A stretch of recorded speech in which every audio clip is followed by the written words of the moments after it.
Բարև ձեզ հարգելի դիտողներ, YouTube-յանի Մալիքի եթերում զրուցելու եմ Հանրապետություն կուսակցության նախագահ Արամ Սարգսյանի հետ, ցանկության դեպքում կարող եք բաժանորդագրվել YouTube-յանի Մալիքին։ Բարև ձեզ, պարոն Սարգսյան։ Աստծո բարի։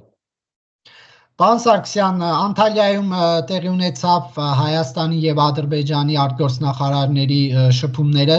դիվանագիտական ֆորումի շրջանակներում։ Բայրամովը եկել էր մեսիջով, որ խաղաղության պայմանագիրը կստորագրվի միայն սահմանադրության եւ Մինսկի խմբի հարցերը լուծելուց հետո,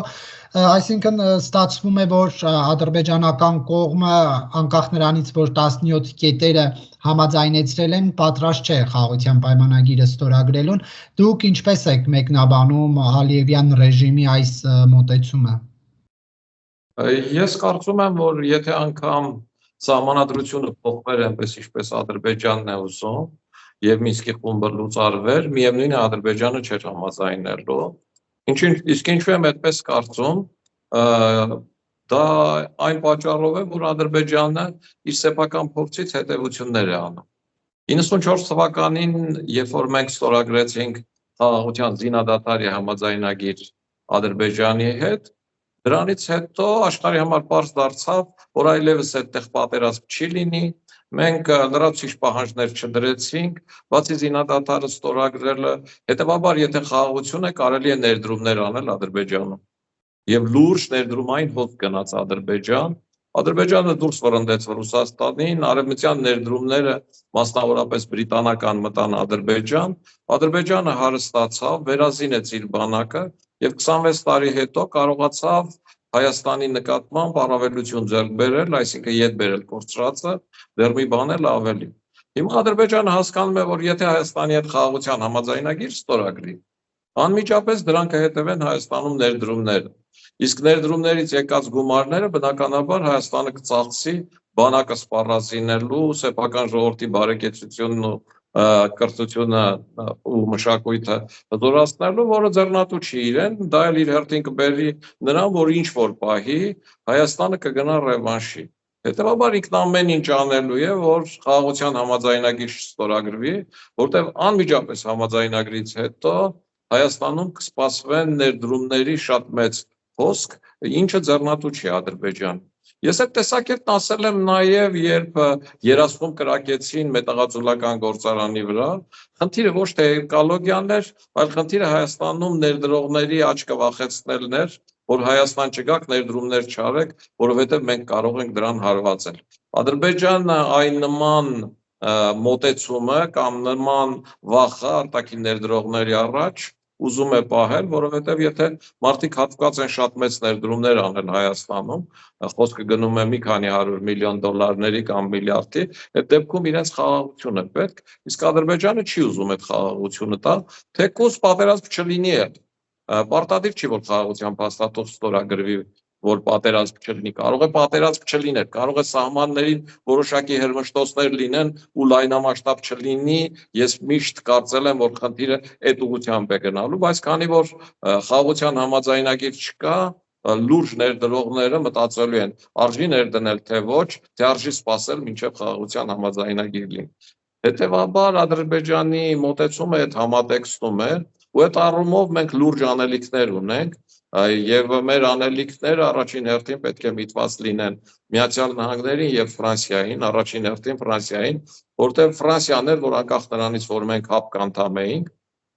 սկսեց Հայաստանի սպառազինություն մատակարարել, հետևաբար Ֆրանսիան է, որ կարող է նույնիսկ խաղաղության համաձայնագիր ստորագրված չլինի եւ Հայաստանում լուրջ ներդրումներ անի կոմունիկացիան ոլորտներում, ինչն էլ ինչ որ չափի այսօր արվում է հյուսիս-հարավի ուղղությամբ, կարծում եմ, որ լավ նախադրյալներ կան նաև Միջին-Միջանցքի ուղղությամբ անելու։ Պիտի աշխատվի նաև օդանավակայանի առումով, պիտի աշխատվի ատոմակայանի առումով, որտեղ ամերիկյան կապսուլային ատոմակայաններ տեղադրելու պարագայում այդ ատոմակայան տեղադրող ամերիկացին կամ ամերիկյան պետությունը չի վախենալու Ադրբեջանի ու Թուրքիայի հարվածներից, որտեղ գիտի, որ նման հատվածներ չեն լինի։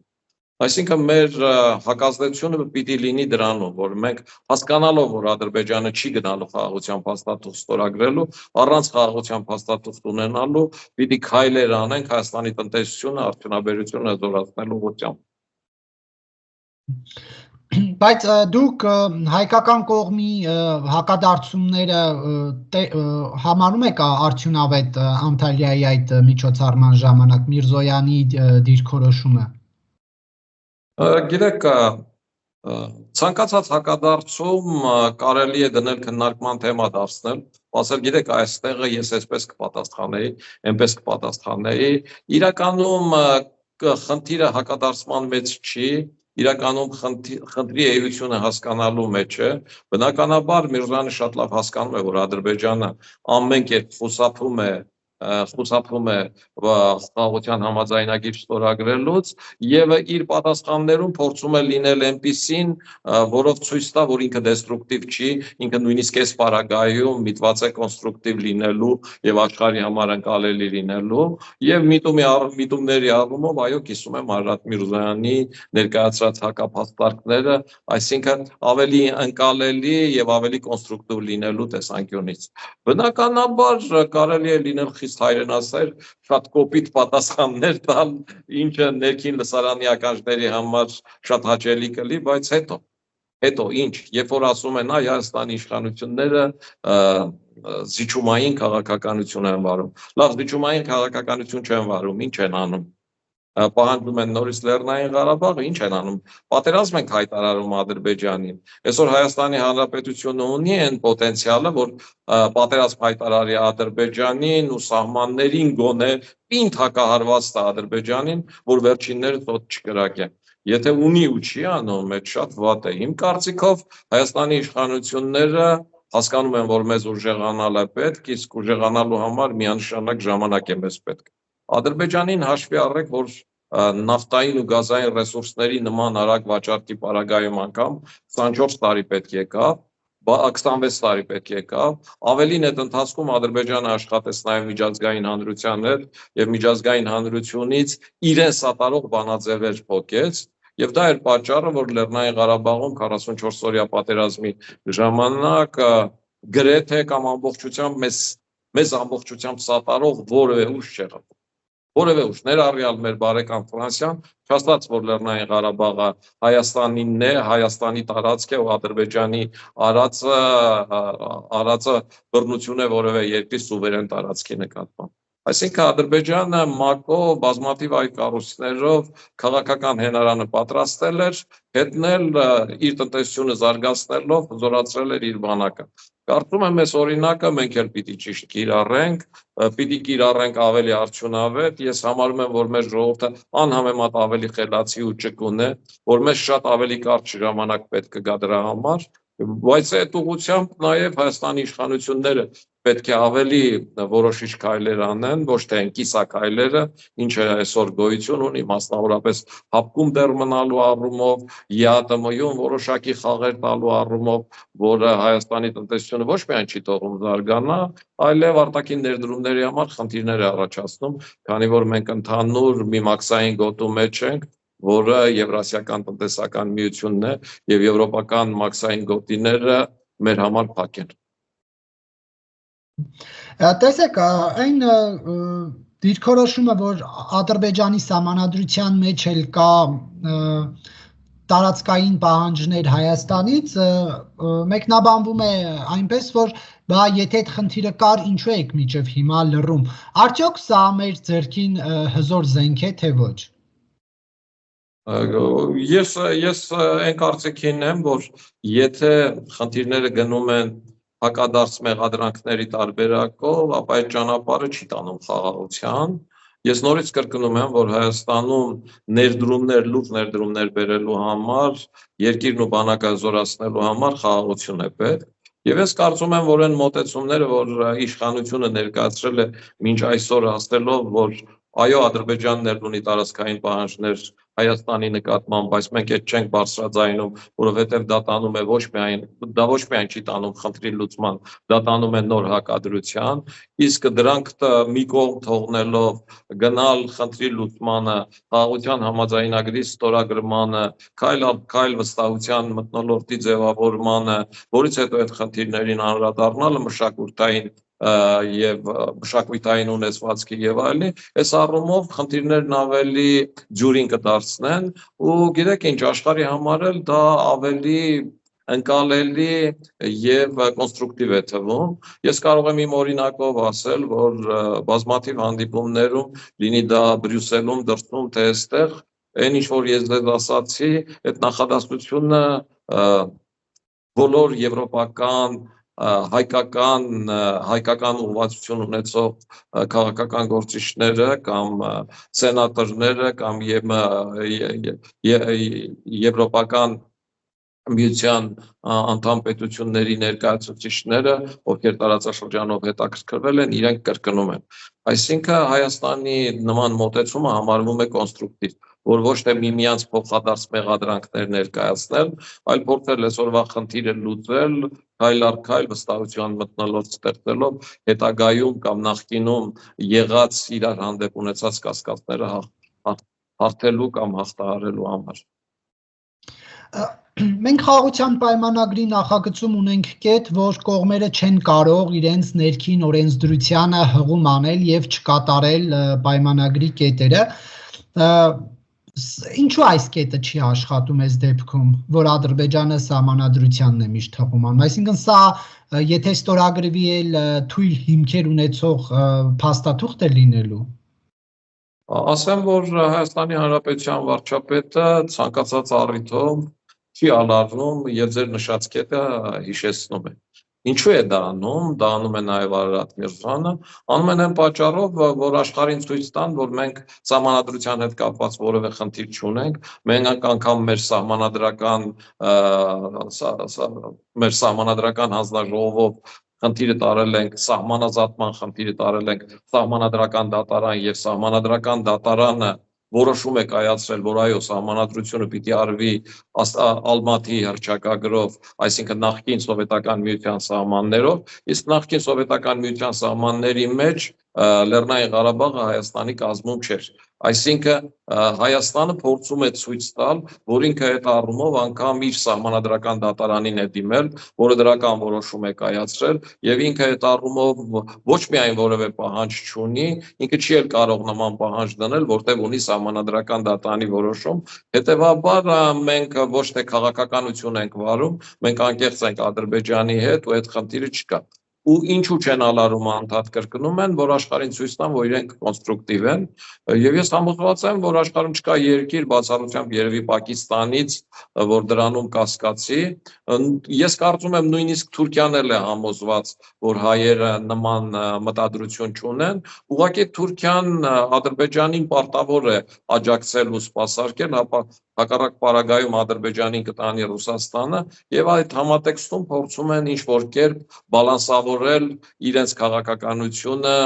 Ռուսաստան-Ադրբեջան եւ Ադրբեջան-Թուրքիա համատեքստերում։ Դուք Թուրքիայի կողմից տեսնում եք շահագրգռվածություն սահմանադրության փոփոխության հարցով, թե ոչ։ Ես կարծում եմ, որ Թուրքիան հակված է խնդրի խաղաղության փաստաթղթի շուտապույտ ստորագրման համատեքստում։ Թուրքիան ուզում է, որ խաղաղություն լինի տարածաշրջանում, դա ձեռնատու է իրեն, որովհետև Թուրքիան երազում է ինչպես էներգետիկ կենտրոն դառնալ, պոպուլյար կամ քաղաքական լեզվով ասած հաբ դառնալ, ինքը նախկինում ուզում էր Ռուսաստանի գազային հաբը դառնալ, հիմա Արևմուտքն ու Եվրոպան, ներառյալ Եվրոպան Թուրքիային առաջարկում են դառնալ, ասենք Թուրքմենստանի գազային հաբը։ Խնդիրներ առաջանում նաև Իրանի պարագայում, դա աստված, որ Միացյալ Նահանգներ, Իրան այս բանակցությունները իսկապես դրական արդյունքներ տան, այդ պարագայում նաև իրանական գազի տարանցման ճանապարհները կարող են նաև անցնել Թուրքիայով, այստեղ էլի Թուրքիայի դերը խիստ մեծանում է։ Թուրքիան կարող է դառնալ նաև միջինասիական հանրապետությունների, չեմ խոսում Հնդկաստանի ու Չինաստանի մասին, թեկուզես հանրապետությունների եւ նրանց ունեցած ռեսուրսների կապող օղակը, լոգիստիկ կապը Եվրոպայի հետ եւ այս առումով իրենք քիչ շահագրգռված են։ Թուրքիան հասկանում է Միացյալ Նահանգների շահագրգռվածությունը Եվրոպայի հետ կապերում եւ հակադրությունը Չինաստանի հետ կապված, հետեւաբար Թուրքիան չի ուզում այդ խաղից դուրս մնալ եւ այո, ես տեսնում եմ, որ Թուրքիան որոշակի առումով շահագրգռված է խաղաղության համաձայնագիր ստորագրելու, Էրդողան կարծեմ 20 օր առաջ ասած նույն բանը ինչ որ Թրամփի ներկայացուցիչն ասաց Բաքվում, որ անհամբեր սպասում է փաստաթղթի ստորագրմանը, որ դա տարածաշրջանին վերջնական խաղաղություն կբերի եւ այլն եւ այլն։ Այս համատեքստերում Ադրբեջանի հետ իմ կարծիքով համամիտ է միայն Ռուսաստանը, չնայած հանուն անկեղծության պիտի ասենք, որ Ռուսաստանն էլ ասում է, որ լավ կլինի, որ տարածաշրջանում խաղաղություն լինի, Ռուսաստանը հասկացել է, որ արդեն Ադրբեջանի վրա ճնշումներով Հայաստանի սահմաններին խժդժություններ ստեղծելու լծակները կորցրել է եւ մաքսիմումը ինչը կուզենար Ռուսաստանը, կուզենար, որ այդ խաղաղության համաձայնագիրը ստորագրվեր, ասենք Ալմաթիում, ենթադրենք էլի ՀԱԲ կամ ԵԱՏՄ համատեքստի որևէ երկրում եւ դուրս չգար, ասենք դեպի Եվրոպա կամ Միացյալ Նահանգներ Թրամփի հովանու ներքո։ Տեսեք ինչ եմ հարցնում Թուրքիան հետաքրքրված է թե ոչ, որովհետև ՔԼՉ հայտարարել է, որ Փաշինյանը ասել է, որ կանի անհրաժեշտ փոփոխությունները սահմանադրությունում, սա ըստ արտաքին աշխարհի համար արված հայտարարություններից են, հա, թուրք պաշտոնյան հետևություններ արել, թե Նիկոլ Փաշինյանը նաև Անկարային է հավաստիացումներ տվել։ Անկեղծ ասած, ես ՔԼՉ-ի երկու հայտարարության տարբերակ տեսա, մեկ ազատությունը, որտեղ ասվում էր հենց ձեր ասածը, մյուսում ասվում էր, որ ՔԼՉ-ն ասել է նաև, որ Հայաստանի Հանրապետության սահմանադրության փոփոխությունը Հայաստանի ներքին խնդիրն է նրա իշխանությունների եւ ժողովրդի բառացի էս էր։ Նաև ասեմ, որ մեր կուսակցության անդամ Հակոբը տիրապետում է լեզուներին, ով դեր մոտ նաև հարցազրույցի էր, եւ ինքը շատ օգնում է մեզ Թուրքիայի եւ Իրանի մասով, իրենց մամուլը կարդալով ու միասնական վերլուծություն անելով, այո, բառացի ԿԼՉ-ը հենց դա է ասել, որ Հայաստանի իշխանություններն ու ժողովուրդը պիտի որոշեն իրենց սահմանադրությունը։ Ես չգիտեմ, այդ պատասխանները նույն համատեքստում են ուղղակի կրճատ են գնացել, թե դրանք տարբեր հարցազրույցներ են, բայց տպավորություն ունեմ, որ ԿԼՉ-ը մեկն ասել է ադրբեջանական լսարանի համար, եթե տարբեր հարցազրույցներ են։ Մեկը հայկական ասել է ադրբեջանական ԱՊԱ-ի հետ հարցազրույցում, մյուսը ասել է հայկական Civilnet-ի հետ զրույցում։ Ես կարծում եմ, որ այո, հավանաբար ադրբեջանական ԱՊԱ-ի հետ հարցազրույցում էլ շարունակությունն ասած կլինի, որը ԱՊԱ-ն չի տպագրի սեփական ժողովրդին ի ցույց դնելու համար։ Ես կարծում եմ, որ նույն ասած կլինի, ինչ որ Civilnet-ում է ասել, բայց ամեն դեպքում, եթե նույնիսկ նույնը չի ասել, դա նշանակում է, որ թուրքական իշխանությունները չեն ուզում, որ Հայաստանի Հանրապետության իշխանությունը Թուրքիային դիտի ամբողջապես ադրբեջանական կոնտեքստում կամ Ադրբեջանի աջակցելու համատեքստում եւ դրա համար Հայաստանի համար լրացուցիչ մի նախադասություն է ասում, որ դուք եք որոշողը իհարկե սահմանադրության, այսինքն Թուրքիան ուզում է ինչ որ քայլ է, ինչ որ կերպ Հայաստանի հետ հարաբերությունները բարելավելու ու չծրելու, ինչին ես դրական եմ վերաբերվում։ Ես կարծում եմ, որ Թուրքիայում շատ լավ հասկանում են, որ սահմանադրության փոփոխությունը ուղղակի զուտ պատրվակ է ժամանակ ձգելու համար, որովհետև սահմանադրության հանրակրվեն երկար ժամանակ է պահանջում, եթե ոչ տարիների, երկրորդ որևէ մեկը երաշխիք չունի, որ սահմանադրության հանրակրվեի դեպքում, եթե այն դրսից պարտադրված է, որևէ ժողովուրդ կգա ու կասի այո, ես կողմ եմ այդ դրսից պարտադրած սահմանադրության ընդունմանը։ Հետևաբար, այս համատեքստը վստահաբար Ալիևն ու Էրդողանը քննարկել են, վստահաբար Էրդողանը գիտի Ալիևի մտքում եղածը, շատ լավ հասկանում է, որ այդ միգուցե ձեռնատու է Ալիևին ու Ադրբեջանին, բայց նաև լավ հասկանում է, որ դա ձեռնատու չի այդքան էլ Թուրքիային, որ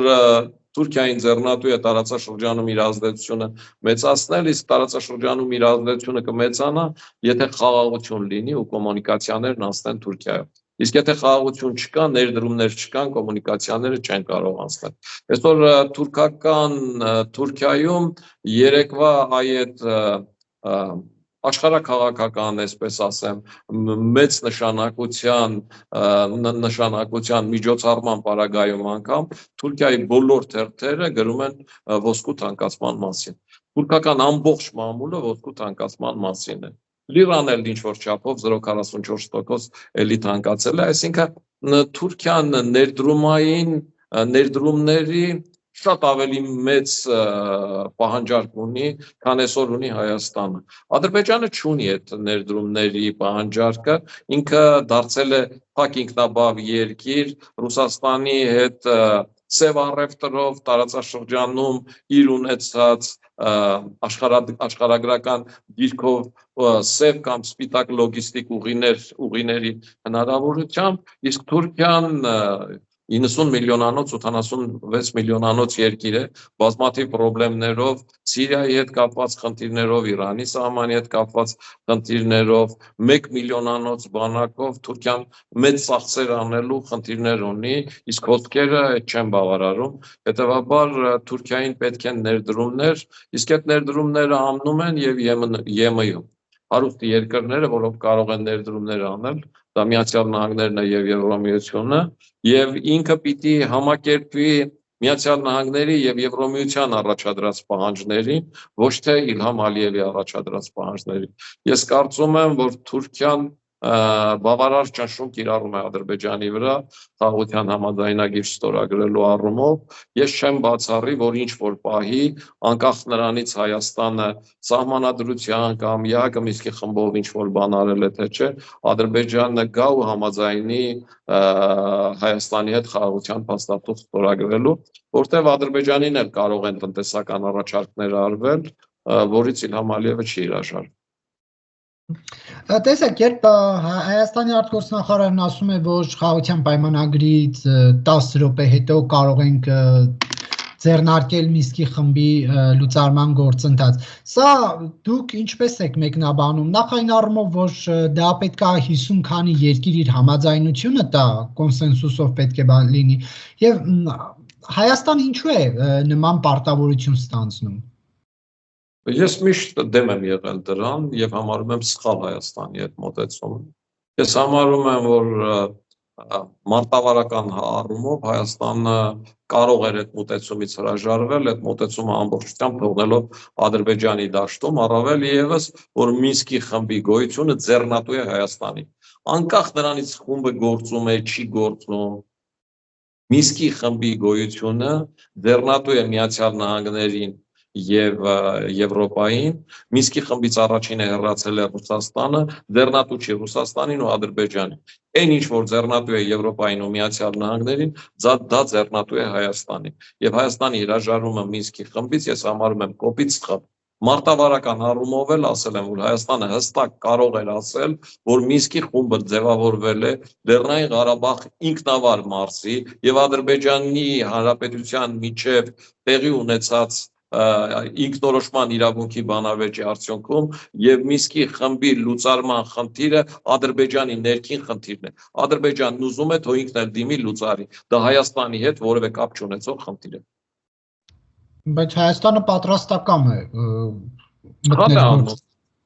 Ես ասում եմ, որ դա կոպիտ սխալ է, ես քննադատել եմ Հայաստանի իշխանությունների այդ պահվածքը, հիմա էլ գտնում եմ, որ սխալ են անում, իրենք պիտի ասեն, դա Ադրբեջանի ներքին գործն է, դա մեր գործը չէ։ Նույն համատեքստում քննադատել եմ նաև եվրոդիտորդների մասով Հայաստանի արած հայտարարությունը, որ սահմանազատումից հետո եվրոդիտորդները կարող են սահմանազատված տարածքից դուրս գալ, այս պարագայում էլ Հայաստանը պիտի ասի, որ Հայաստանի Հանրապետության սահմանների մշտադիտարկումը Հայաստանի ներքին գործն է եւ Ադրբեջանի գործը չէ։ Այսինքն ԵԱՀԿ Մինսկի խմբի գործնեայության խնդիրը Հայաստանի գործը չէ, դա Ադրբեջանի ներքին հարց է եւ Ադրբեջանի գործն է, ու մենք այդտեղ խառնվելու որևէ բան չունենք, եվրոդիտորդների խնդիրն էլ դա Հայաստանի ներքին գործն է, Ադրբեջանի գործը չէ եւ նրանք այդ առումով խառնվելու բան չունեն։ Սա իմ եւ մեր կուսակցության կոնկրետ ու հստակ դիրքորոշումն է։ Եվ մենք քննադատում ենք իշխանությունների այդ մոտեցմամբ, թե եվրոդիտորդների առումով իրենց մոտեցումը, թե Մինսկի խմբի լուծարման առումով իրենց մոտեցումը։ Պարոն Սարգսյան, հայ-իրանական սահմանին տեղի ունեցավ երկու երկրների կողմից անցկացվող զորավարժությունը, ճիշտ է, նշվեց պաշտոնապես, որ սա սահմանային անցակետերին պատկերավոր ահաբեկչության դեմ պայքար էր, բայց սրա քաղաքական շեշտադրումները որոնք էին։ Քաղաքական շեշտադրումները հիմնականում Ադրբեջան-Հայաստան գոյություն ունեցող սահմանի կարմիր գիծ լինելն է, թե Հայաստանի, թե Հայաստան-Իրան սահմանի կարմիր գիծ լինելն է, թե Իրանի, թե Հայաստանի համար։ Այսինքն Իրանն ասում է, որ անկախ են իրավիճակից, որ ես պատերազմի մեջ եմ, ում մեջ ասես ամբողջ աշխարհի Միացյալ Նահանգներից սկսած մինչև Ռուսաստան, թե ոչ, իմ այս սահմանը իմ համար կարմիր գիծ է, որտեղ դա միակ սահմանն է, որ Իրանին կապում է Եվրոպայի հետ։ Հայաստանն էլ ասել է ու շարունակում է պնդել, որ իր համար միջանցքի մոտեցումը անընդունելի է, որ իր համար որևէ միջանցք կարմիր գիծ է, հետևաբար Հայաստանի հետ հատվածում որևէ արտատարածքային գործընթացներ թույլ չի տալ։ Այսինքն 2020 թվականից սկսած Հայաստանն ու Իրանը իրենց մոտեցումները մեղրիով ու մեղրի միջանցքի մասով արված հայտարարությունները հաստատագրեցին նորից եւս մեկ անգամ, ամեն մեկը իր տարածքում զորավարժություններ անելով, ինչը ընդհանուր համատեքստում ես չէի ասի, որ շատ լուրջ ազդեցություն կարող է ունենալ։ Ես համոզված եմ, որ Իրանն է առաջարկել Հայաստանին, ես համոզված եմ, որ Իրանը առաջարկած կլինի հենց համատեղ, իսկապես համատեղ անել, բայց ճիշտ եմ համարում, որ Իրանը զինված ուժեր Հայաստանի տարածք չեն մտել, Հայաստանի զինված ուժեր Իրանի տարածք չեն մտել, ամեն մեկն արել է այդ խնդիրը լուծել է իր տարածքում, եւ այս առումով կարծում եմ նաեւ բացասական երանգներ չեն ունենա, որտեղ թե ԱՄՆ, թե Եվրամիությունը հասկանում են այսօրվա ստեղծված իրավիճակը տարածաշրջանային, այս սպառնալիքները, որոնք որ կան, եւ ըմբռնումով կմոտենան Հայաստան-Իրան այս զորավարժություններին։ Ալիևը արեց հետևությունները ձեզ այդ զորավարժություններից։ Միանշանակ արած կլինի, չեմ կարծում, որ իր համար այդ զորավարժությունները երրորդական նշանակություն ունեն, որտեղ Ալիևը հասկացավ, որ ինչքան էլ ինքը բանակնացներ ուղարկի Իրան կամ ինչքան էլ բանակցի Իրանի հետ նման խնդրով տարբեր առաջարկներ անելու առումով, միևնույնն է Իրանի համար դա կարմիր գիծ է, եւ Ալիևը հենց այդ օրերին հայտարարեց, որ եթե Հայաստանը չի ուզում Զանգեզուրի միջանցք, ապա դա Հայաստանի խնդիրն է, ինքը էլի դուրս կմնա կոմունիկացիաներից եւ իրենք այդ ճանապարհները կպատրաստեն Իրանում։ Դա բացարձակ նորություն չի, իրենք 94 թվականից Նախիջևանի հետ կապված են Իրանի սահմանով, այնտեղ լավ ճանապարհ կա կառուցված, իհարկե երկաթգիծ չունեն Իրանի հետ, բայց շատ լավ ճանապարհ է կառուցած, ես այդ ճանապարհով գնացել եմ Թավրիզ, Տեհրան եկել եմ, տեսել եմ, անցել եմ նաև այս կողմի վրա որոշակի մինչև Հորադիս, մինչև Խուդաֆերենի կամուրջ, եւ այդ ճանապարհը 94-ից գործում է, այնպես որ Ադրբեջանի այդ հայտարարությունը ժողովրդական լեզվով ասած դիժուրնի կամ պտիչկայի համար հայտարարություն էր, որը իբր արեց այս զորավարժությունների համատեքստում։ Հայաստան-Իրան ես կուզենայի, որ տնտեսական համագործակցությունը խորացնեին, լոգիստիկ համագործակցությունը խորացնեին, որտեղ Ադրբեջանին շատ ավելի շատ վախեցնում է այդ հանգամանքը, քանի որ Ադրբեջանը իր թիկունքում ունի Թուրքիային եւ հասկանում է, որ Իրանը դժվար ցամաքային լուրջ գործողությունների գնա Ադրբեջանի դեմ, քանի որ Թուրքիան կմիջամտի ու կաժակցի իրեն։ Եվ այս համատեքստում Իրանի հետ կապված տնտեսական համագործակցությունը, տնտեսական դաշտի համագործակցությունը կարծում եմ Ադրբեջանի համար ավելի մտահոգիչ կլինի։ Օրինակ, ես դրական եմ համարում, որ Հայաստանի իշխանությունները, ասենք, իշխանությունը վարչապետը այցելում է մարզեր ու այսօր էլ Սյունիքի մարզ է գնացել։ Ես կուզենայի, որ Հայաստանի իշխանությունը շատ ավելի հաճախ այցելեր Սյունիքի մարզ, որովհետև ստացվում է, որ Միացյալ Նահանգների դեսպանն ավելի հաճախ է այցելում կամ Ֆրանսիայի դեսպանն ավելի հաճախ է հարցնում Գյումրիքի մարզ, քան Հայաստանի Հանրապետության վարչապետը, բայց ինձ ասենք այդ հանդիպումների ընդհանուր համատեքստը չի բավարարում, Նարեկ ջան, որովհետև երբ որ նայում ես, որ Հայաստանի Հանրապետության վարչապետը Գյումրեցի հետ զրուցելուց ասում է, հեսա ճանապարհները կսարքենք, տուրիստները կգան, ու ամեն ինչ լավ կլինի, ուզում ես ասես, այ վարչապետ ջան, այ քո ցավը տանեմ, այդ տուրիզմի մասին այնքան են խոսել քեզանից առաջ, որ արդեն հոգնել ենք, էլի։ Ասենք ինչ, մենք մտածում ենք, որ Գառնի Գեղարդի պատկերներով մագնիսներ սառնարանին վրա կպցնելու, մագնիսներ վաճառելով կամ խորիզով գաթա վաճառելով 6-րդ սերնդի հայկական բանակ ենք պահելու Ադրբեջանին հակադարձելու ենք։ Ասենք վարչապետը չի զայրանում, երբ որ տեսնում է, ասենք Տաթևի վանքի դիմաց նստած 25 տարեկան երիտասարդին, որը ծառի հովին նստած, չգիտեմ, ատրիբուտներ ու սիմվոլիկա է վաճառում։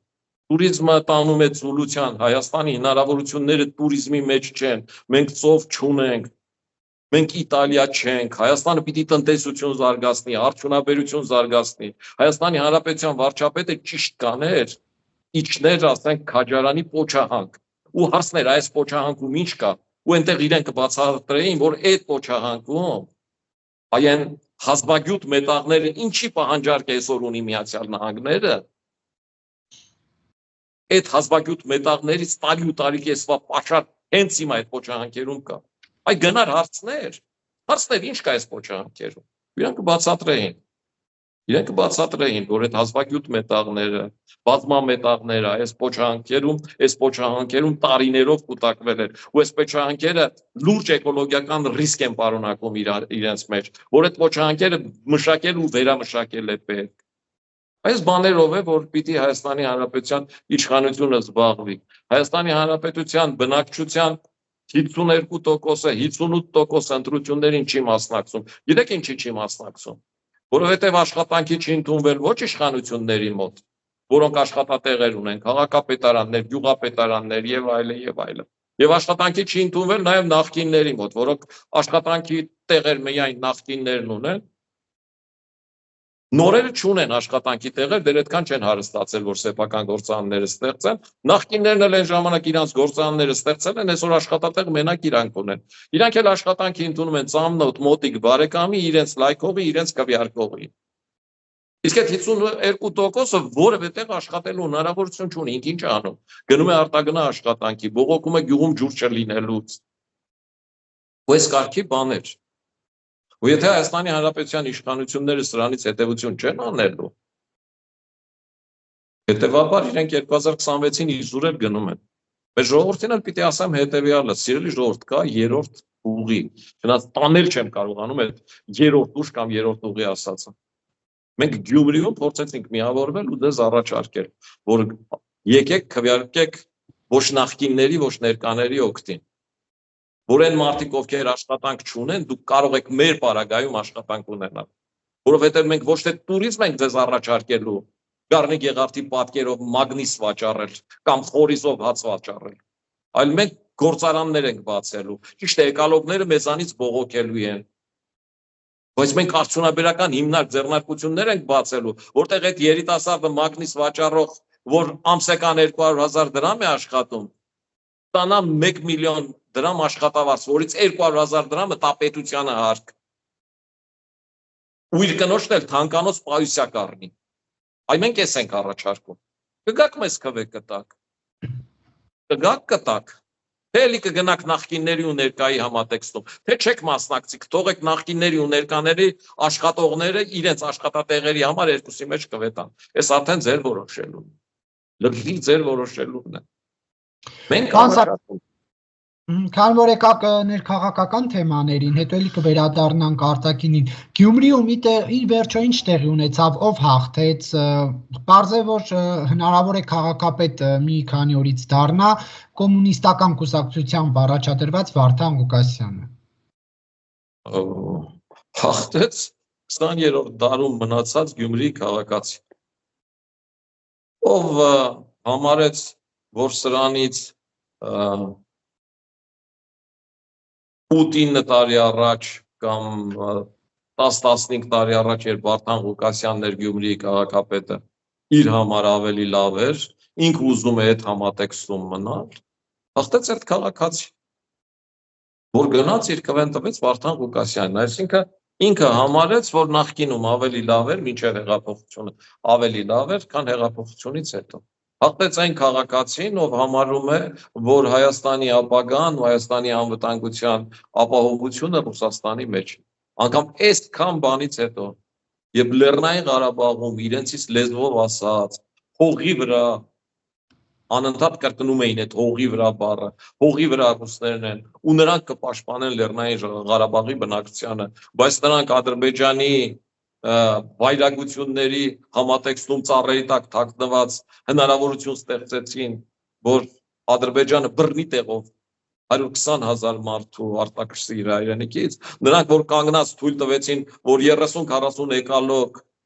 3-4 ամսով Լեռնային Ղարաբաղը շրջափակման մեջ պահեն, նորից այդ ռուսների հետ հույս կապած քաղաքացու հաղթելը, չգիտեմ Հայաստանի Հանրապետության համար ինչ է։ Տեսեք, բայց ընտրովին կարծում, որ անարդար է մեղադրելը, որովհետև նրանք մեծամասնության քվե չեն տվել Վարդան Ղուկասյանին, այլ նա քաղաքապետ է դառնում տարբեր ուժերի միավորմամբ։ Գիտեք, մեծամասնության քվե տվել են Վարդան Ղուկասյանին, թե չէ, հաղթել են իրենք, որովհետև Վարդան Ղուկասյանն է դառնում քաղաքապետ։ Խնդիրը այս համատեքստում է, իրենք են հաղթել։ Այսինքն իրենք մեծամասնության քվե տված է, երբ որ նայում ես մյուս տեխնացուներին, նրանք ոչնչով չեն տարբերվում Վարդան Ղուկասյանից, ավելին։ Ես կարծում եմ, որ շատ պարամետրերով Վարդան Ղուկասյանը մյուսներից գերադասելի է։ Օրինակ այն Ռոբերտ Քոչարյանի կուսակցության թևը, որ կա Անդրանիկ Թևանյանով, որոնք Դոնբասներում են ելույթ ունենում ու խրախուսում են Ռուսաստան-Բելարուս միությունը, Վարդան Ղուկասյանը գոնե դա չի անում։ Վարդան Ղուկասյանը գոնե հավատավոր մարդ է եւ կարողանում է եկեղեցում ծնկի գալ եւ կարողանում է եկեղեցում շարական երկել, որը, ասենք, այնպիսի արարք է, որ ես հարգանքի արժանի եմ համարում։ Իսկ Անդրանիկ Թևանյանի թևի մարդիկ նույնիսկ այդ համատեքստում չկան։ Իմ համար հայ առաքելական եկեղեցու մաս լինելը որոշակի կապ է ազգիդ հետ։ Իսկ Դոնբասում ելույթ ունենալը ազգիդ դեմ է։ Ես այս մոտեցման կողմնակից եմ։ Պարոն Սարգսյան, այստեղ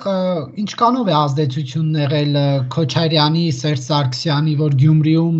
Վարդան Ղուկասյանը դառնա քաղաքապետ։ Չեմ կարող ասել։ Կարող է եղած լինել, կարող է ընդհանրապես եղած չլինել։ Ընդհանրապես Գյումրին ցույց տվեց, որ ընտրություններին, մանավանդ տեղական ինքնակառավարման ընտրություններին, մարդիկ առաջնորդվում են անհատով, ոչ թե գաղափարով, ու այս առումով ոչ կոալիցիաները, ոչ դաշինքները որևէ նշանակություն չունեն։ Այսինքն, եթե մեր տեխնացու Լևոն Բարսեղյանին պաշտպաներ ոչ թե Եվրոդաշինքը, այլ Եվրոդաշինքի որևէ կուսակցություն, ասենք եվրոպական կուսակցությունը պաշտպաներ, միևնույն է Լևոն Բարսեղյանը նույնչափ քվեր ստանալու, որտեղ քվեն ավելի շատ կապում են անձի հետ։ Ես օրինակներ բերել եմ մեր կուսակցության վրա, ասենք Արտակ Զեյնալյանը Երևանում ստացել է 11% քվե։ Դա նաև Արտակ Զեյնալյանի անձից է, չնայած Երևանը ավելի քաղաքականացված քաղաք է։ Գյումրին ցավոք քիչ քաղաքականացված քաղաք է։ Օրինակ Սյունիքում, երբ որ մեր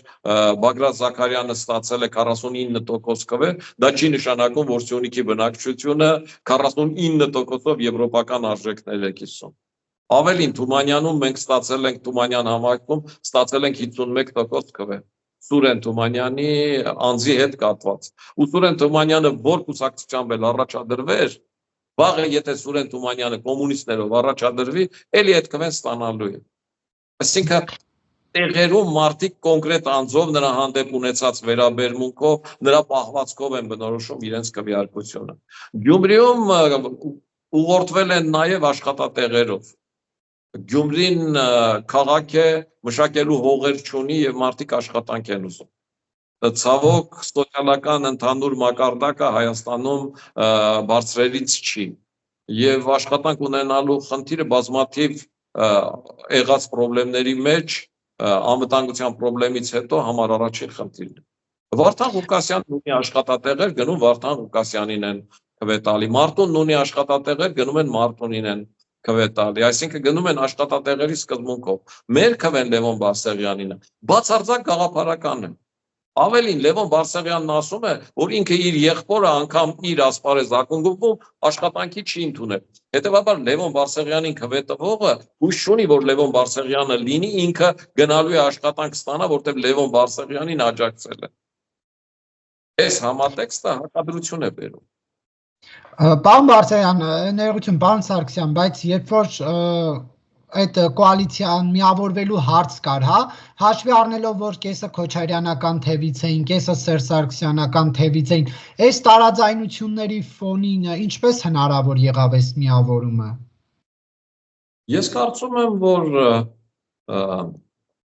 անձնական սեփականությունը կամ նախկինում կուտակած սեփականությունը պաշտպանելու համատեքստում նախքին դեռ բերածը պաշտպանելու համատեքստում այդ ուժերը անկախ իրար հանդեպ ունեցած հակատկրանքին ու ատելությանը կարող են միավորվել։ Պլյուս կա արտաքին քաղաքական պարամետրը, ընդհանուր երկու թևերն էլ Հայաստանի անվտանգությունը ապագան եւ իրենց հետագա ընտրությունները տեսնում են Ռուսաստանում։ Դա ցույց տվեց նաեւ Եվրոմիության անդամակցության օրինագծի քվեարկությունը ազգային ժողովում, երբ որ մի թևը բոյկոտեց, մյուս թևը դեմ քվեարկեց։ Այսինքն իրենք ունեն ընդհանուր աշխարհաքաղաքական նույն բևեռի առումով մոտեցում, պլյուս անօրինական գույքի սեփականության օրենքով այս գնացող դատավարությունները շատ ցավոտ են իրենց համար, ինչը շատ բնական է, ցանկացած մարդու համար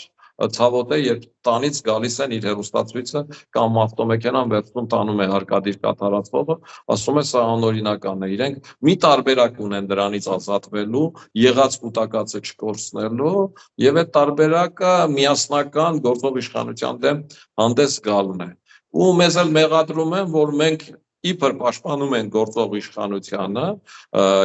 եւ գործող իշխանության խամաճիկն ենք եւ ով մեզ քվե է տալիս գործող իշխանությանը, որպեսզի Ռոբերտ Քոչարյանի 2021 թվականից ասած կոնսենսուս -1-ը լինի, այսինքն Հայաստանի բոլոր քաղաքական ուժերը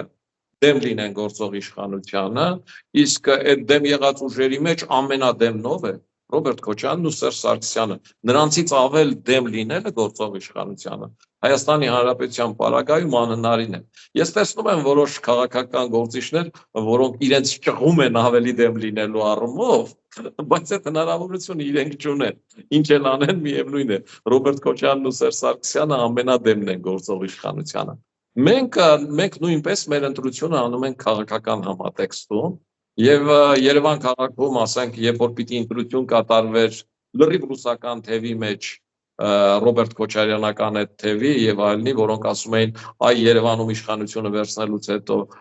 գնալու ենք նաեւ հանրապետությունում իշխանություն վերցնենք, որոնք միութենական պետության տարբերակը նայում էին որպես քննարկվող տարբերակ եւ ընտրություն կատարեինք մի թևի մեջ, որտեղ քաղաքացիական պայմանագիրն էր, որը կարող է, ասենք, հապկի հետ Հայաստանի ստորագրությունը սառեցնել, որը կարող է եվրոդիտորդներ հրավիրել Հայաստան, որը կարող է Ֆրանսիայից զենք գնել, որը կարող է Զվարթնոց օդանավակայանից դուրս հրավիրել ռուսական հատուկ ծառայություններին եւ այլը, եւ այս համատեքստում բնականաբար գաղափարական առումով մենք աջակցելու էինք գործող իշխանությանը, այսինքն բալանսավորման գաղափարախոսության կողմնակիցներին, քանի որ այդ մոտեցումը մեր մոտեցմանն ավելի մոտ է եւ բնականաբար մենք ամեն ինչ անելու ենք, որ այս ընթացքում արտահերթ ու փողոցային գործընթացներ չլինեն, որովհետեւ այդ փողոցային գործընթացները միանշանակ ձեռնատու են Ալիևին։ Եվ իր հույսն էլ դրանում է նաև խաղաղության հաստատող չստորագրելու պարագայում, որ Հայաստանի Հանրապետության ժողովուրդը վերջի հունից դուրս կգա փողոց, այդ առումով ինքն էլ սահմաններին կկրակի եւ մարդկանց թիվը կավելացնի ու այդ համատեքստում կասի, տեսեք, դե Հայաստանի Հանրապետության իշխանությունները նույնիսկ Երևանում չեն կարողանում տիրապետել իրավիճակին, այդ իրավիճակը դուրս է եկել նրանց վերահսկողության տիրույթից, հետեւաբար իրենք տեղ գյուղում կամ ներքին հանդում ինչպես կարող են իրավիճակին տիրապետել, այդտեղ նացիստական կամ ազգայնական ինչ-որ հայ կրակել է, փորձել է մեր դիրքերի դեմ պրովոկացիա անել, մենք էլ կրակել ենք ու հենց կրակեցին առաջի կրակոցը փոխհրաձգությունը գնաց, կարող է չկանգնել։ Պատերազմը սկսել է հեշտ է, կանգնեցնելն է բարդ։ Պարոն Սարգսյան, հիմա հույս կա այն ձեր նշածը, որ Երևանում իշխանություն վերցնեն եւ հանրապետությունում հետո վերցնեն, Գյումրիից սկսեն, դուք շանսեր տեսնում եք։ Բացարձակ չեմ տեսնում նման շանսեր, որովհետև նախ համարում եմ, որ Գյումրիով նույնացնել համապետական ընտրությունները կոպտագույն սխալ է, դրանք բացարձակ տարբեր բաներ են, որովհետև այդ պարագայում ասենք, եթե հաշվի առնենք Երևանի կամ Մեղրի կամ Թումանյանի ցուցանիշները, մեր ցուցանիշները պիտի ասենք հաջորդ ընտրություններում լինեն լավագույններից մեկը կամ գուցե ամենալավը։ Խնդիրը այդ համատեքստում չի, տեղական ինքնակառավարման համատեքստում չի։ Համապետական ընտրությունները այլ մոտեցումներ ունեն թիմերի վերաբաժանման, այս պարագայում նաև նշանակություն ունի թիմերը միավորումներով են հանդես գալիս, թե առանձին, ինչ լոզունգներով, ինչ գաղափարախոսությամբ, վերջի վերջո լրատվական դաշտը մամուլը ամբողջությամբ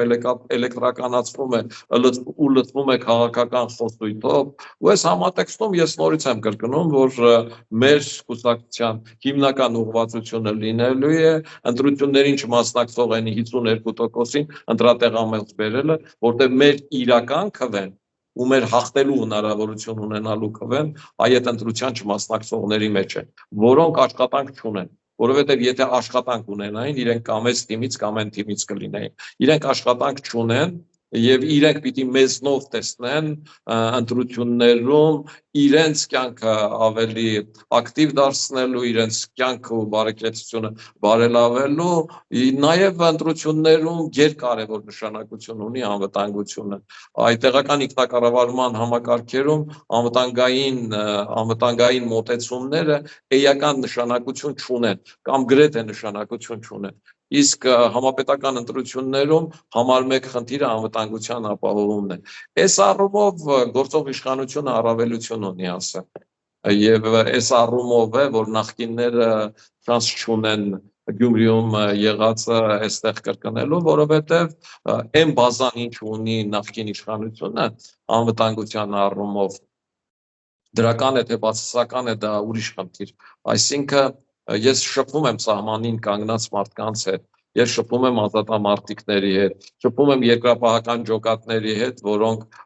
գնում կանգնում են սահմանին, եւ այդ մարդիկ ներքին առումով ինչքան էլ հայրենասեր, ինչքան էլ խրող, ինչքան էլ խիզախ պատերազմ չեն ուզում, Նարեկ ջան։ Իրանց ծնողները, որոնց հետ որ նստում եմ, ասում են, իմ երեխան բանակում է, Աստված ջան, թող պատերազմ չլինի։ Հիմա Նիկոլ Փաշինյանը զիջում է սահմանադրություն, Մինսկի խումբ կամ չգիտեմ եւ այլը ուրիշ ինչ-որ բան, իրենց համար դա էական չի։ Իրենց համար կարևորը Նիկոլ Փաշինյանն ամեն ինչ անում է, որ խաղաղություն լինի։ Իրենք հասկանում են, որ մյուսների պարագայում, որ եկան, որոնք ասում են Հայաստանը զիջողական է, ասում են իսկ ինչ պիտի անես, որ զիջողական չլինի։ Պիտի հակադրվեցիր պատերազմ կլինի, թե չէ։ Հավանականությունը որ կլինի։ Հետևաբար մյուսների ռետորաբնությունը այդ առումով իրենց չի բավարարում։ Մյուսները անվտանգության որևէ ատրիբուտ բերել չեն կարող։ Օրինակ ինչ է ասելու, ենթադրենք Ռոբերտ Քոչարյանը 2026 թվականին, եթե առաջադրվի։ Նախ ինքը իր 22%-ից ավելին չի հավաքի որևէ պարագայում, երկրորդ նույն բանն է ասելու, գնամ Վլադիմիր Պուտինի մոտ, տեսնեմ Վլադիմիր Պուտինը ինչ է ասում, ըստ այդմ էլ որոշեն։ Նույնը ասելու է նաև Սերժ Սարգսյանի թիմից որևէ մեկ, որ մասնակցի։ Իսկ մեր հանրությունը իր մեծամասնության մեջ ռուսների կողմից տրվող անվտանգությանը չի վստահում։ Չի վստահում ուղղակի եւ դրա համար լուրջ արգումենտներ ունի։ Հետևաբար անվտանգային համակարգի առումով նախկինները զրոյական շանսեր ունեն այս ժողովրդին համոզելու։ իրենց քվեն տալու նրանք, ովքեր նախկիններով իրենց պաշտոնները եւ ունեցվածքն են ուզում պահել կամ իրենց աշխատատեղերը։ Այդ առումով մենք լուրջ ասելիք ունենք, որովհետեւ մենք ի տարբերություն գործող իշխանությունների, ասում ենք պիտի հապկից էլ դուրս գաք, ԵԱՏՄ-ից էլ պիտի դուրս գանք, մենք պիտի կարողանանք որոշակի ժամանակաշրջան դիմակայել այն դժվարություններին, ինչը կգա Ռուսաստանից, բայց դրանից հետո կլինեն այն ներդրումները, որոնց պարագայում իսկապես Հայաստանը թե ռազմական, թե տնտեսական առումով կարող է դիմակայել Ադրբեջանին։ Եվ այդ ժամանակ է, որ Ադրբեջանը կգա ու խաղաղության համաձայնագիր կստորագրի։ Հակառակ դեպքում Ադրբեջանը չի թողելու, որ Հայաստան ներդրումներ լինեն։ Պարոն Սարգսյան, վերադառնալով էլի արտաքին անվտանգային թեմաներին, Միացյալ Նահանգները տեղեկություններ կա, որ զորք է բերում Հայաստան, զինտեխնիկա է բերում, սա ինչ նպատակ է հետապնդում։ Գիտեք, շատ լավ կլինի, որ Եվրոպայից հանող որոշակի զինատեսակներ բերի Հայաստան։ Միացյալ Նահանգները դա մեկնաբանեց նրանով, որ զորավարժություններ են, որոնք Հայաստանի հետ պիտի կանեն ու հետ կտանեն։ Ես օրինակ շատ կուզենայի, որ այդ ուղղությամբ քիչ խոսվեր, աղմուկը քիչ լիներ, որովհետև այդ պարագայում որոշ սպառազինության տեսակներ կարող են մնալ նաև Հայաստանում։ Որպես օրինակ կարող են բերել Թուրքիա-Ադրբեջան զորավարժությունները 44-օրյա պատերազմից առաջ, որ իրենք զորավարժություններ արեցին, հետո 5-ա, թե 6-ա, թե 25 թողեցին Ադրբեջանի օդանավակայանում, որոնք իմիջիայլոց շատ լուրջ աջակցություն են ցույց տվել ադրբեջանական անօդաչու սարքերին ճշգրիտ հարվածներ անելու ուղղությամբ։ Այսինքն կարող է նաև նման տարբերակ գործել, եթե մենք խելոք գործենք, այդ սպառազինության ներկայությունը Հայաստանում ամեն դեպքում զսպող հանգամանք է Հայաստանի ուղղությամբ տարածաշրջանի որևէ երկրի, ներառյալ Թուրքիայի առումով, որ գիտես ինչ, եթե դու Ադրբեջանին ուզենաս օժանդակես, ապա Հայաստանը միայնակ չի եւ Հայաստանում կա նաեւ ԱՄՆ զինվորական ներկայությունը։ Այնպես ինչպես Սիրիայում է արվում, որը փոխարինվեց, ասենք, ենթադրենք հիմա Իսրայելով ու խնդիրներ կա Իսրայելի ու Թուրքիայի մեջ։ Նույն կերպ կարող է Միացյալ Նահանգներն անել, հետո փոխարինել դա ֆրանսիականով կամ բրիտանականով, ինչը փորձում է Ուկրաինայում անել։ Այդ տենդենսը տեսնում ենք, չէ՞, նույն Ուկրաինայում էլ ասում է, որ գիտես ինչ, կարող է Ուկրաինայում անվտանգությունը, այնպես ինչպես երկրորդ համաշխարհայինից հետո Բեռլինն էր բաժանված էր Միացյալ Նահանգների, Ֆրանսիայի, Անգլիայի եւ Ռուսաստանի մեջ, հիմա էլ նույն կերպ անվտանգությունը բաժանվի, բացառությամբ առանց Միացյալ Նահանգների։ Այսինքն Միացյալ Նահանգները չլինի, լինի Ֆրանսիան ու Անգլիան։ Այսինքն Միացյալ Նահանգները այս մայրցամաքում իր ռազմական ազդեցությունը պատվիրակում է Ֆրանսիային եւ Մեծ Բրիտանիային։ Բացառությամբ Իսրայելի տենդենսը գրում է այդ համատեքստում։ Բայց ես շատ դրական եմ նայում Միացյալ Նահանգների տնտեսական ակտիվությունը եւ ես համոզված եմ, որ Իրանի հետ տեղի ունեցող այս բանակցությունները եւ այս բանակցություններում Միացյալ Նահանգների շահագրգռվածությունը ոչ այնքան Իսրայելի համար է, որովհետեւ Նաթանյահուի հետ հանդիպումը նաեւ ցույց տվեց, որ Միացյալ Նահանգների նախագահը սկսել է ինչ-որ առումով հեգնել նաեւ Նաթանյահուին ու երեսով տալ, որ դες 4 միլիարդ գումար ենք տալիս։ Պատկերացնում եք Միացյալ Նահանգները Հայաստանին տարեկան 4 միլիարդ գումար տալ։ Մենք իսկապես Իսրայելից ավելի հզոր կլինենք։ Հետ որ ասում են Իսրայելը հրեաները սուպեր եւ այլը, ես անկեղծ ասած, եթե այդքան գումար մեզ տային, մենք վստահաբար Աստծո ժողովրդից ու մի բան էլ ավել իրենցից սուպեր կլինեինք։ Հիմա ես կարծում եմ, որ այն տնտեսական իրավիճակը, որում հայտնվել է Միացյալ Նահանգները, որի հետևանքով Միացյալ Նահանգների նախագահը մաքսային փոխադարձ պատժամիջոցներ է կիրառում, տնտեսության մեջ տնտեսական պատերազմ է հայտարարել, կարող է հաղթել մի պարագայում, միայն մի պարագայում։ Եթե Միացյալ Նահանգները կարողանում է ընդհանուր հայտարարի գալ Իրանի հետ եւ կարողանում է Իրանի ունեցած լոգիստիկ եւ բնական ռեսուրսները ճշգրիտ օգտագործել։ Այս նոր համաշխարհային ճգնաժամը հաղթահարելու հիմնական միջոցներից մեկն է։ Այսինքն Չինաստանին փոխարինելու տարբերակը միայն Հնդկաստանով չի։ չի կարող միայն Հնդկաստանով լինել, Չինաստանին փոխարինելու տարբերակը Հնդկաստան-Իրանով է։ Այս պարագան Հայաստանին շատ ձեռնատու է, որովհետև նախ Չաբահար նավահանգստով եկող բեռները անցնելու են Հայաստանով, երկրորդ Չաբահարը դառնում է այն հիմնական արևելքից դեպի արևմուտք գնացող նավահանգիստներից մեկը եւ երրորդ այդ ճանապարհները Իրանից եկող բեռները մտնելու են Հայաստանով։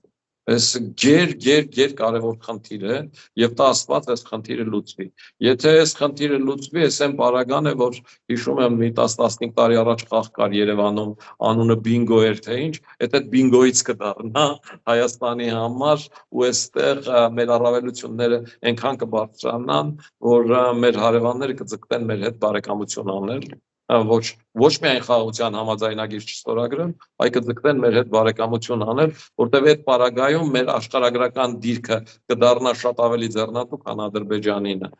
Ես տեսնում եմ, որ Միացյալ Նահանգները տեսնում է, որ տնտեսական բարդություններն ու ճգնաժամը հաղթահարելու միջոցը Հնդկաստան, Իրան եւ Իրանի բնական ռեսուրսներ ու կոմունիկացիաներ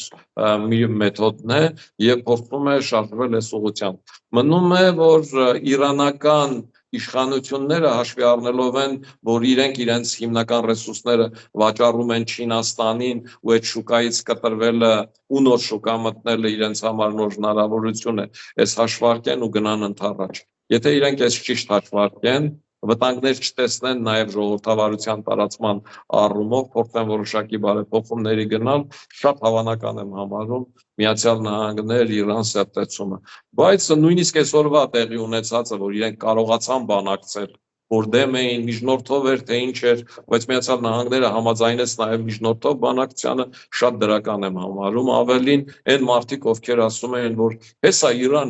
Իրան Միացյալ Նահանգներ պատերազմը սկսելու, ու Ադրբեջանն էլ մտնելու է մեղրին վերցնի, ու միակ ելքը, չգիտեմ, նոյեմբերի 9-ն է, ու միակ ելքը Ռուսաստան գնալն է, միակ ելքը 9-րդ կետի ի կատար ացելն է,